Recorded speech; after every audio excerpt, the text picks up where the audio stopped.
Yahoo! Ayan, tapos na si Inday Sansu mag-ayos ng mga school supply.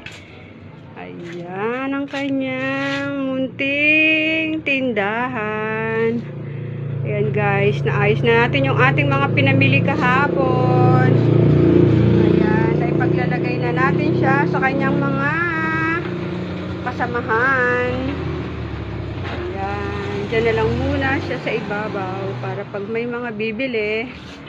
Ayan guys, yung mga ball pen, pentel pen, diba? Meron talaga siyang lagayan. So, meron niyang mga label. Ayan ang mga toys. Ayan ang ating munting tindahan guys. Ayan ang ating mga paninda. Welcome sa ating mga suki. Hello. Ayan, pasok mga suki.